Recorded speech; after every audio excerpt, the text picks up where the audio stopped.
હોબાળો મચાવ્યો હતો।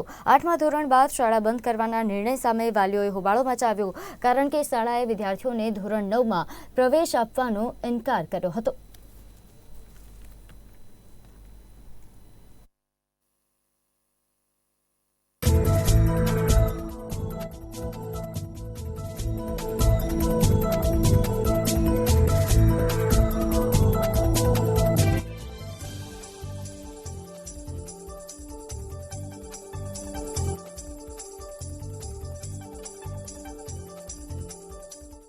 મારી બેબી અહીંયા ભણે છે, જે હિન્દી મીડિયમમાં 8મા ધોરણમાં હવે 9મા ધોરણમાં એનું પ્રવેશ લેવાનું છે। અહીંયા પ્રવેશ લેવાનું 23 તારીખે અમે આવ્યા હતા, ત્યારે અમને લિવિંગ સર્ટિફિકેટ સાથે આપી દેવામાં આવ્યું હતું, રિઝલ્ટ પણ, કે તમે આને અહીંયાથી લઈ જાઓ, અમે હિન્દી મીડિયમ 9મા ધોરણ બંધ કરી રહ્યા છે। જે અમે એમ કીધું કે કેમ અચાનક જ બંધ કરે, કે શિક્ષક નથી। મેં કહ્યું તમે અમને ના નોટિસ આપીને કે મેં કહ્યું 9મું તમે 9મું ધોરણ 10મું ધોરણ તમે ભણાવી શકો છો, 11મું ધોરણ ભણાવી શકો છો, 12મું ભણાવી શકો, 8મું ભણાવી શકો, એના માટે તમારે શિક્ષક છે, કે 9મા ધોરણ માટે તમારે શિક્ષક નથી?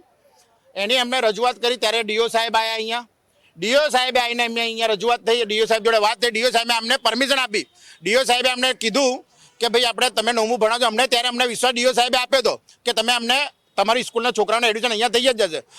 10 તારીખે કે કાલે આવ્યા, કાલે પરશુરામ જયંતિને કારણે લોકો કે રજા છે, તમે જતા રહો, પાછા તમે જતા રહો, કે કાલે આવજો। આજે ફરી આવ્યા પછી એમ કહે છે અમને ડીઓ સાહેબે લેખિત નથી આપ્યું, જ્યારે કે અમને ડીઓ સાહેબે ત્યાં ઓફિસમાં બોલાવીને આ લોકોને કીધું છે કે આ છોકરાઓને એડમિશન આપવાનું તમારી અમને ગ્રાન્ટેડ સ્કૂલ છે, 9મું કે સરકાર માન્ય સ્કૂલ છે, આ હિન્દી મીડિયમની તો આની માન્યતા છે, અને હિન્દી મીડિયમમાં 9મા ધોરણ માટે શિક્ષક નથી, આ લોકોને બહાના છે। અને ડીઓ સાહેબના આદેશને પણ ગોળીને પી ગયા છે આ લોકો। અહીંયાના ટ્રસ્ટી કે સ્કૂલના જે કંઈ છે શિક્ષક, પ્રિન્સિપલ બધા એકબીજાના ઉપર ઢોળી રહ્યા છે કે અમને આદેશ નથી। ડીઓ સાહેબના કયા આદેશ જોઈએ? પેપરમાં આવી ગયું 15 થી કંઈ જાણ નહીં થતી, 15 દિવસ પહેલાં 23 તારીખ 24 તારીખ પેપરમાં આવ્યું, ન્યૂઝમાં આવ્યું, આ લોકોને આટલા ટાઈમથી જાણ નહીં થઈ। ડીઓ સાહેબે આ લોકોને ત્યાં રજૂઆત માટે ત્યાંય બોલાવીને આ લોકોને કીધું। ડીઓ સાહેબ અહીંયા પણ આવીને ગયા, અને અહીંયા પણ અમે વાત થઈ કે ભાઈ 10 તારીખે તમે આવજો, તમને એડમિશન આપી દઈશું। અને અમને લોકોને ફરી ધક્કા ખડે કે તમે મંગળવારે આવજો, સોમવારે આવજો, બુધવારે આવજો। આ શું છે? એક ફોર્મ જ આપવાનું છે ને તમારે એડમિશન કરવાનું છે। તો મારી માંગણી એમ છે કે અમારા છોકરાઓને અહીંયા એડમિશન આપે। અમને વારંવાર આ લોકો ધક્કો કરે છે, સરકારના દરેક નિયમોને આ લોકો ઘોડીને પી ગયા છે। અમારી માંગણી એમ છે સરકાર આના અંદર ઇન્ટરેસ્ટ ધરાવે, અને આ સ્કૂલની માન્યતાને કે જે કંઈ છે અમને આના ઉપર ધ્યાન આપે, અમારા છોકરાઓનું શિક્ષણને એ ધ્યાન આપીને અમારા છોકરાઓને ન્યાય અપાવે। આગળની કાર્યવાહી અમારી એમ છે કે અગર એડમિશન નહીં આપે તો અમે લોકો અહીંયા હડતાલ કરશું, ભૂખ હડતાલ ઉપર ઉતરશું। અહીંયા અમારી ખાનગી એ માધ્યમમાં કોઈ પણ કક્ષા ચલાવવાની કોઈ અત્યારે અમારી કોઈ ઈરાદો નથી। અમે કોઈ એવો વિચાર કરેલો છે। અને જે 8મીની જે છે એ હિન્દી મીડિયમ છે, અરે હિન્દી મીડિયમની જે છે એ જ્ઞાનોદય અમારી પ્રાઇમરી સ્કૂલ છે, એટલે એની એલસી અમારે કમ્પલસરી આપી જ દેવી પડે છોકરાઓને। એમ કે 9મીમાં એ ગ્રાન્ટેડ સેક્શન છે, એમાં નવેસરથી એડમિશન લેવાનું હોય છે, પણ અમારે અત્યારે શિક્ષક નથી। ત્યારે 9 શિક્ષકમાંથી 8 શિક્ષકોની ઘટ છે, અને 3 ક્લેરિકલ પોસ્ટની ઘટ છે, જે અમે વારંવાર રજૂઆત કરવા છતાં અમને મળ્યા નથી।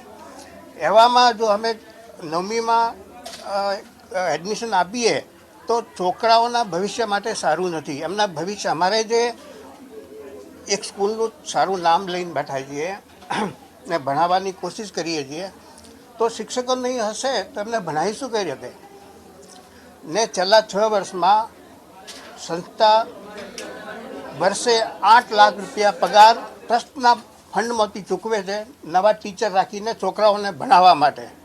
એ ખાલી એના માટે કે એમનું ભણતર ના બગડે એના માટે। પણ અમને અત્યારે ડીઓ તરફથી અમે કેટલા બધા લેટર લખ્યા છે, આપને જોઈએ તો બધી કોપીઓ મળી જશે, એમનો કોઈ જવાબ મળતો નથી, અને ટીચરની એપોઇન્ટમેન્ટ મળતી નથી। જ્ઞાન સહાયક જૂનમાં એપ્લાય કરવાનું હોય છે, સપ્ટેમ્બરમાં મળે છે, અને અમારું માઇનોરિટી ઇન્સ્ટિટ્યુશન હોવાથી અમારી હાઈકોર્ટમાં કેસ પેન્ડિંગ છે, એટલે અમે જ્ઞાન સહાયક લેવાનું